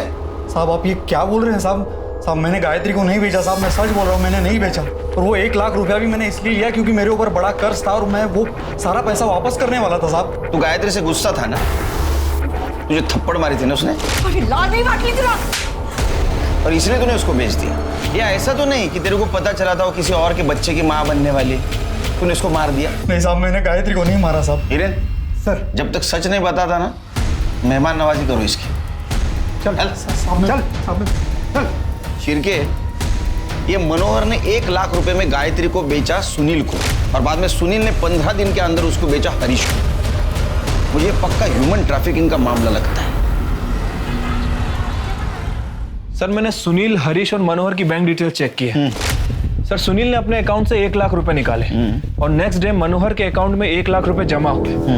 कुछ दिनों बाद सुनील के अकाउंट में 4 लाख रुपए डिपॉजिट हुए और ठीक उसी दिन हरीश के अकाउंट से 4 लाख रुपए निकाले गए। शिरके, मैं यकीन के साथ कह सकता हूँ ये ह्यूमन ट्रैफिकिंग का ही मामला है। गायत्री ने बस से भागने की कोशिश की, उसको मार दिया। सर भले ही ये ह्यूमन ट्रैफिकिंग का मामला है, लेकिन मुझे इस मनोहर के ऊपर ही शक है। सर आई एम श्योर इस मनोहर ने ही गायत्री को मारा है। हरीश भी हो सकता है, वो गायब है। एक काम करो शिरके, हरीश के बैंक में जाओ और पता करो कि दूसरे नंबर से वो ट्रांजैक्शन कर रहा है क्या। अगर ऐसा है तो उसका दूसरा पता वहाँ अपडेट होगा। और वो सुनील, उसको कल सवेरे बुला। ठीक है सर। सर मैंने कोई ह्यूमन ट्रैफिकिंग नहीं किया था।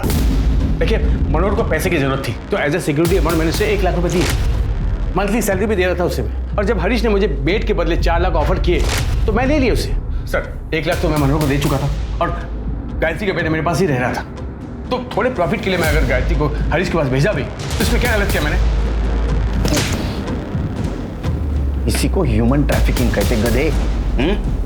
गायत्री एक औरत थी, भेड़ बकरी नहीं थी बेचने के लिए। क्या मालूम हुआ उसके साथ क्या क्या हुआ हो, वो किसके बच्चे की माँ बनने वाली हो। वो बच्चा उसके मर्जी का है या उसके साथ रेप हुआ है, बता सकता है तू? देखिएगा इसको। चल, आप ऐसा नहीं कर सकते सर। चल, ऐसा नहीं कर सकते आप। सरदार आदमी। हरीश की बैंक डिटेल से उसके नए एड्रेस का पता चल गया।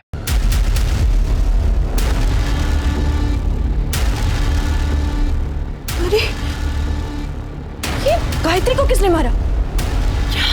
अरे तो इतना दिमाग मत लगा। कैसे दिमाग नहीं लगाए? तू ही तो खरीद कर लाया था उसे।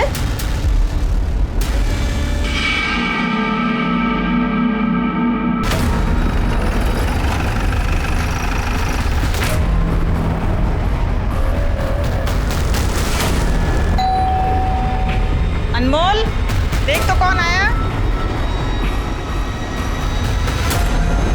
कौन है अनमोल?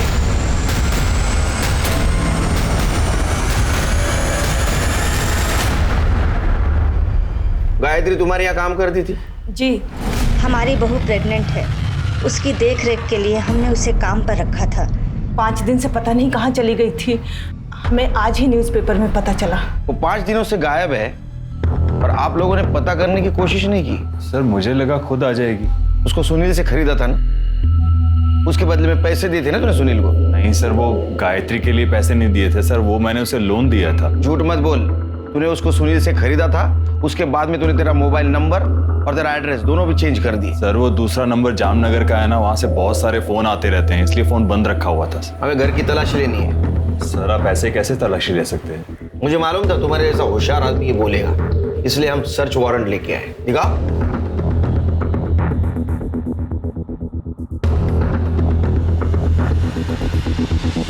तलाशी ले।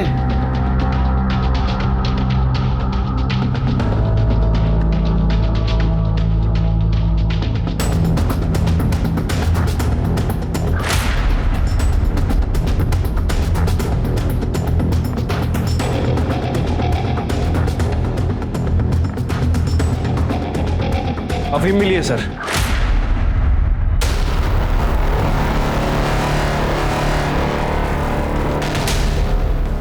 अपना इससे कुछ लेना देना नहीं। लेना देना कैसे नहीं? वो 1.5 महीने से तुम्हारे यहाँ काम करती थी, 1 महीने की प्रेग्नेंट थी। जो कुछ भी हुआ वो यही हुआ है, उसके मर्जी से या मर्जी के खिलाफ। उसके बॉडी में अफीम मिला है। ये इसी ने किया होगा। मैं कब से कह रही हूँ इसको काम से निकालने के लिए, और ये अफीम भी यही लेता है।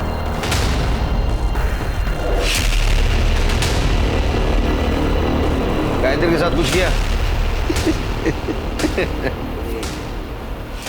गायत्री के साथ कुछ किया था क्या? किया था ना। वो क्या है ना, आपने भी किया तो मेरा भी मन किया। क्या कह रहा है तू? सर ये पागल है, इन्होंने कुछ नहीं किया है गायत्री के साथ। ये झूठ बोल रहा है साहब। आप कहाँ इस नशेड़ी की बात सुन रहे हैं? सर नशे में कुछ भी बड़बड़ करता है ये। इन सबको ले चलो, सब पता चल जाएगा किसने क्या किया। ह्यूमन ट्रैफिकिंग के केस में ले चलो इनको। और इन दोनों का डीएनए टेस्ट कराओ। चलो। जब हम किसी जानवर के साथ रहते हैं तो उससे भी एक लगाव सा हो जाता है, तो फिर चंद सिक्कों के लिए हम किसी इंसान की जिंदगी का सौदा कैसे कर सकते हैं? सुनील गायत्री को कुछ पैसों और काम के लालच पर अपने घर लेकर आया था और फिर अच्छे मुनाफे के लालच में उसने उसे आगे बेच दिया, बिना ये जाने कि वहां उसके साथ क्या होने वाला था, बिना ये सोचे कि गायत्री उसकी बिन मां की बेटी का ख्याल रख रही थी। ताज्जुब की बात तो यह है कि गायत्री का फोन बंद होने के बाद भी सुनील या कंचन में से किसी ने भी ये जानने की कोशिश नहीं की कि गायत्री उस नई जगह पर कैसी है जहां उसके साथ इतने अत्याचार हो रहे थे। तो क्या गायत्री की मौत के पीछे हरीश, अनमोल या उसके ही परिवार का कोई शामिल था, या फिर उसकी मौत की कहानी किसी और ने लिखी थी? मुझे तो समझ में ही नहीं आ रहा है कि क्या करूं। ताई के साथ ये सब हो गया, मेरा कोई नहीं है, ताई भी मर गई, अब सगा कोई नहीं है, मैं किसके सहारे जिंदगी बिताऊंगी? तो फिक्र मत कर, सब ठीक हो जाएगा। मैं जानती थी आप सब ठीक कर देंगे। आप करेंगे ना मुझसे शादी? तू पागल हो गई है क्या? एक तो तेरी बहन की वजह से जिंदगी बर्बाद हुई पड़ी है, इतनी मुश्किल से बेल मिली है मुझे।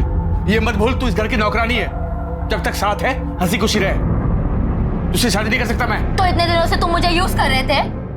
देखो शादी तो तुमको करनी ही पड़ेगी, वरना मैं पुलिस में जाके सब बता दूंगी तुमने मेरे ताई के साथ क्या किया है। बकवास मत कर तू, एक बच्ची का बाप हूं मैं, ऐसे उठ के किसी के साथ शादी नहीं कर सकता मैं, समझी तू?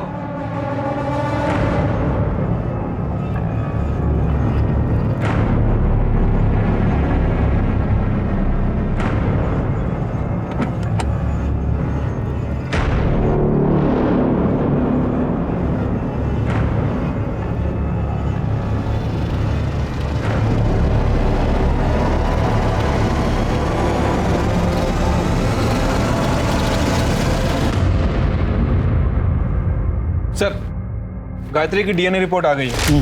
गायत्री के पेट में हरीश का ही बच्चा था। इसका मतलब अनमोल सही कह रहा था, पहले हरीश ने उसके साथ रेप किया, बाद में अनमोल ने। हाँ सर।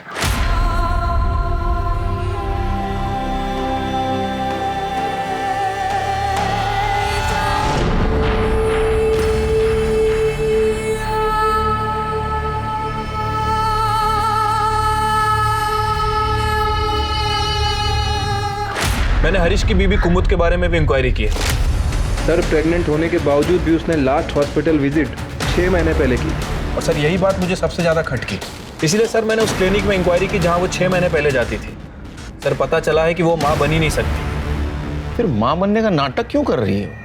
इतने सालों से मैं माँ बनने की कोशिश कर रही थी, लेकिन मैं माँ नहीं बन पाई। और डॉक्टर ने भी कह दिया कि मैं कभी माँ नहीं बन सकती। फिर नाटक क्यों किया?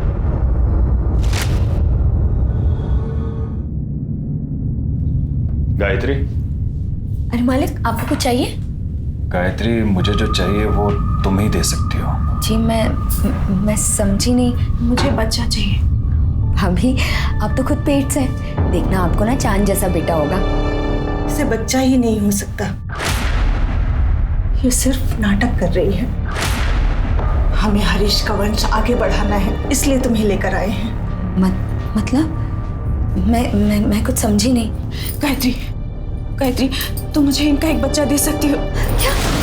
अभी क्या पाप करने के लिए कह रही है मुझसे? गायत्री, तुम एक औरत हो और एक औरत ही औरत का दर्द समझ सकती है। मैं तुम्हारे सामने हाथ जोड़ती हूँ, प्लीज मुझे एक बच्चा दे दो। मैं ये नहीं कर सकती, पाप है मेरे लिए। मैं शादीशुदा हूँ, मेरा एक बेटा भी है।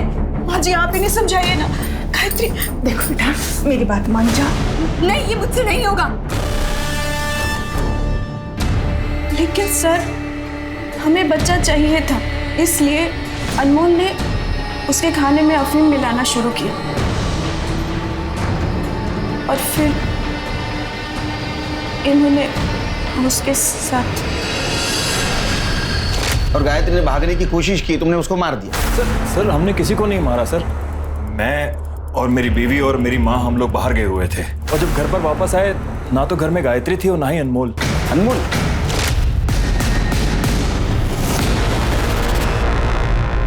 सर, अनमोल के कॉल रिकॉर्ड के हिसाब से उस रात वो सुनील के घर के पास था।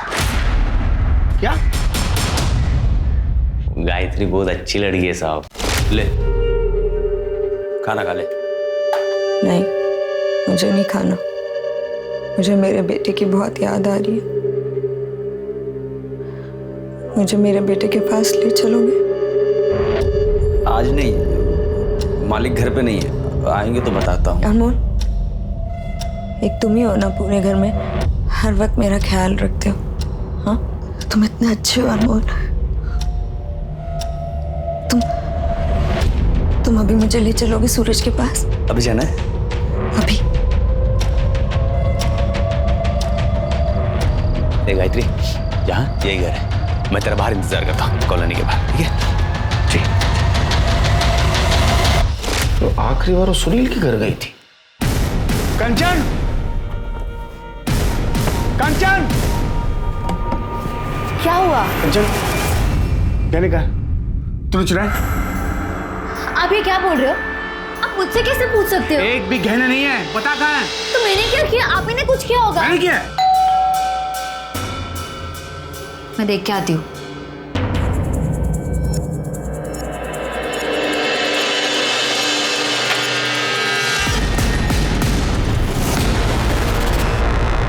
सर, मेरे घर में चोरी हुई है और आप लोग फिर से मुझे उठा रहे हैं यहाँ पर।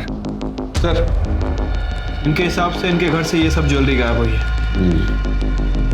तो सारे ज्वेलर्स के शॉप में सर्कुलेट कर दो और उनसे कहो कि कोई अगर बेचना है तो हमें इन्फॉर्म कर दे। ठीक है सर। काफी नुकसान हुआ है आपका, कंप्लेंट ले ली तुम्हारी, अब हमारी मदद करो। बताओ गायत्री तुम्हारे पास आखिरी बार क्यों आई थी? नहीं सर, हमारे घर नहीं है। बोलना, वो तुम्हारे पास आई थी, हमें पता है। वो गुस्से में तुमसे कन्फ्रंट करने आई थी, लेकिन तुमने उसको मार दिया। हाँ साहब, ताई आई थी और गुस्से में भी थी। तुमने जानबूझ के मुझे वहां बेचा था ना? ताई तुम्हें क्या बोल रही है? तू जानती है ना कितने अच्छा आदमी है। हाँ मैं जानती हूँ, और मैं जानती हूँ तू ये बकवास क्यों कर रही है। क्योंकि तू इस घर की मालकिन बनना चाहती है ना। अरे तुझे पता नहीं, एक दिन ना ये आदमी तुझे भी कहीं बेच आएगा। बकवास मत कर। मैं बकवास कर रही हूँ? हाँ, मैं बकवास कर रही हूँ। तुझे तेरा भांडा तो मैं फोड़ूंगी, सब कुछ बता दूंगी पुलिस को। बता मेरा बेटा कहाँ है? बता मेरा बेटा कहाँ है? ताई तू ये सब क्या बोल रही है ताई? चुप रह, बताओ मेरा बेटा कहाँ है? सब क्या है? क्या बताओ? मैं भी देखता तू पुलिस को क्या बताएगी। तेरा बेटा यहाँ पर है, अगर तूने पुलिस को कुछ भी बताया नहीं, याद रखना उसे ऐसे गायब करूंगा ना तुझे पता नहीं चलेगा वो कहाँ है। मैंने कोई धमकी नहीं दी, मैं सिर्फ उसे चुप करवाना चाहता था क्योंकि वो बहुत गुस्से में थी। सर मुझे तो ये भी नहीं मालूम था कि सर हरीश भाई के घर में उसके साथ वो कह रहा है। सर तो उसके बेटे को उसके साथ जाने क्यों नहीं दिया? सर वो एक्चुअली झूठ मत बोल, समझा ना? तुम लोगों ने उसको डरा के रखा था। उसका बेटा तेरे पास था तो उसको धमकी दे रहा था, और वो हरीश सेक्रेटरीट में होने का रौब छाड़ रहा था। वो तुम्हारे पास आई और तुमने उसको मार दिया। अरे नहीं साहब, मेरा कोई लेना देना नहीं है कि सूर्य ने एक फोन किया है। तुम लोग मेरे बेटे को मुझसे दूर नहीं कर सकते। मैं तुम लोगों को छोड़ूंगी नहीं, छोड़ूंगी नहीं तुम लोगों को मैं। ताई ये क्या कह रही थी? अरे उसे रोकना होगा, बात आगे बढ़ी तो पता नहीं क्या होगा। साहब इसी आदमी ने मारा है मेरी ताई को। सर ये झूठ बोल रही है सर, सिर्फ अकेले मैं पीछे नहीं गया था, ये भी गई थी। सर इसी ने मारा उसे। कंचन, कंचन तू कहाँ गई थी? अरे मैं तो आप ही को ढूंढने गई थी, मुझे पहले से डर था ये जरूर कुछ करेगा। सर झूठ, बिल्कुल झूठ सर। अरे मैं क्यों मारूंगी मेरी ताई को? साहब उसने मेरा क्या बिगाड़ा था? क्योंकि साहब तू मुझसे शादी करना चाहती थी, अगर मुझे कुछ हो जाता तो तेरे सपनों में पानी फिर जाता, बस इसलिए। साहब ये झूठ बोल रहे हैं। मैं क्यों झूठ बोलूं? क्यों जानना? अंदर जाके झगड़ा करो। एक मिनट सर, मुझे मालूम था आप लोग ऐसा कुछ करोगे सर, इसलिए मैं अपने साथ अपने वकील को लाया। सर आइए, ये मेरे बेल के पेपर्स। मेरी एक छोटी बेटी है घर में जो मेरा इंतजार कर रही है, उसे छोड़कर मैं ऐसे रह नहीं सकता ना सर।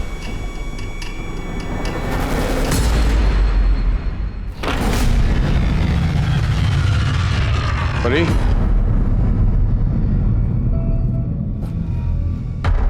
बेटा परी, परी कहाँ है तू? परी बेटा कहाँ चली गई? परी,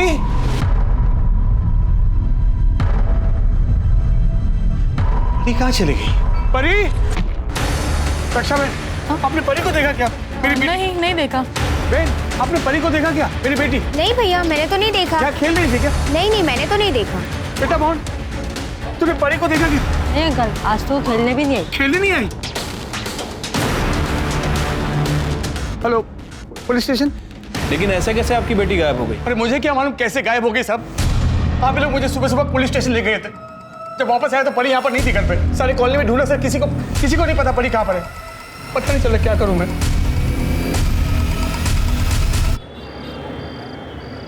बच्ची का कुछ पता चला? नहीं सर, 2 दिन हो गए, समझ नहीं आ रहा बच्ची कहाँ चली गई। वैसे उसकी फोटो सभी जगह सर्कुलेट करवा दी है, लेकिन कहीं से कोई इन्फॉर्मेशन नहीं मिली है। बच्ची कहाँ जा सकती है? सर कहीं ऐसा तो नहीं कि गायत्री के मर्डर में बच्ची का कुछ हाथ है? मतलब आई मीन बच्ची ने ऐसा कुछ देख लिया हो जो उसे नहीं देखना चाहिए। हो सकता है कहीं डर के छुप गई हो। या ऐसा भी हो सकता है कि जिसने गायत्री का मर्डर किया उसने परी को गायब किया। या ऐसा भी हो सकता है कि गायत्री के मर्डर में परी का हाथ हो। परी तो बच्ची है सर, एक बच्ची ऐसा कैसे कर सकती है? तो बच्ची गई कहाँ?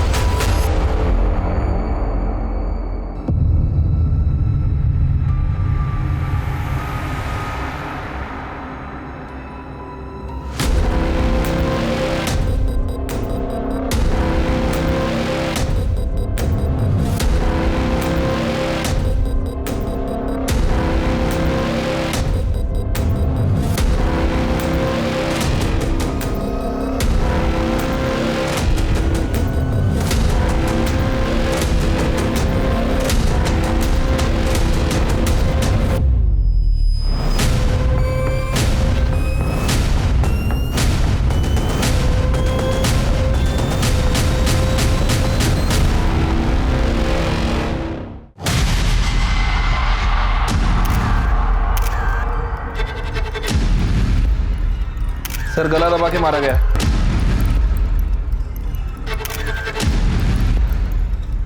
तीन दिन से तुम्हारा जो नाटक चल रहा था, तुम्हारी बेटी गायब है।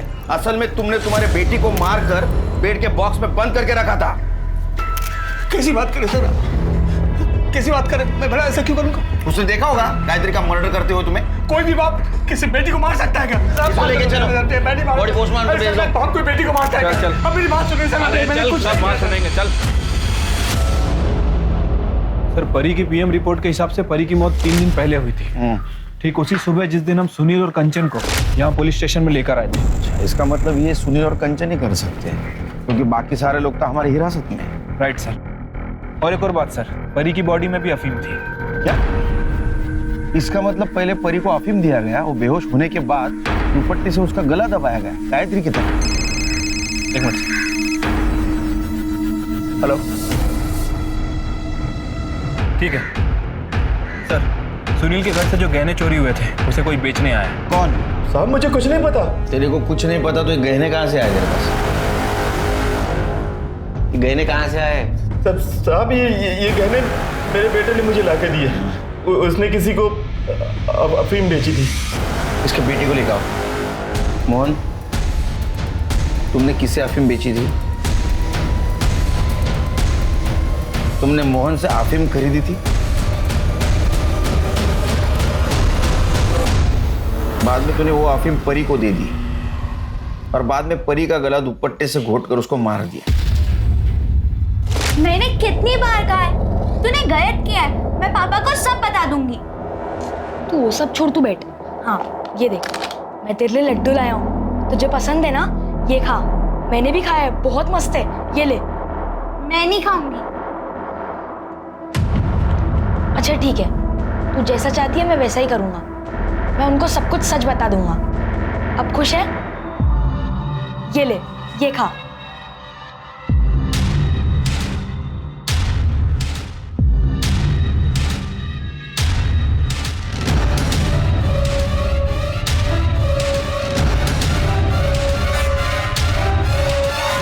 आप परी दोस्त थी मेरी, मैं उसे नहीं मारना चाहता था। फिर क्यों मारा? आई की वजह से। मेरी आई अच्छी नहीं थी। उसने सुनील अंकल के घर से जाने के बाद मुझे एक फोन तक नहीं किया था। फिर मुझे एक दिन वो नौकर दिखा, मैं उसका पीछा करते करते घर तक चला गया। मुझे बस खुश कर दे, तुझे रानी बना के रखूंगा। बहुत गंदी थी वो, और वो उस रात मुझसे मिलने भी आई थी। सूरज, सूरज चल यहाँ से मेरे साथ। नहीं, तू गंदी है, दूसरे लोगों के हाथ सोती है। तूने पापा को धोखा दिया है और तू मुझे भी छोड़ के गई थी। ये क्या बोल रहा है बेटा तू? मैं तुझे सब कुछ बता दूँ, तू बस चल यहाँ से मेरे साथ। सूरज नहीं, सूरज, सूरज। फिर वह मोहन के वहां गया उससे अफीम लेने। मोहन ने कहा अफीम खाकर कुछ समझ नहीं आता है, नशा हो जाता है। आई सूरज, आई, मैं तेरे साथ चलूंगा। ठीक है, चल, चल। लेकिन मेरे पास तो एक ही टिकट है और पैसे भी नहीं है। सुन, तू एक काम कर, ये जो पीछे वाला दरवाजा होता है ना, जहाँ से अंदर आते, तू ना चुपचाप से अंदर आ जा।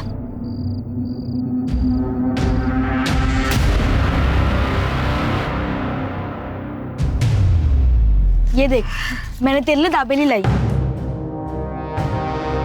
खाया? हाँ, तू खा।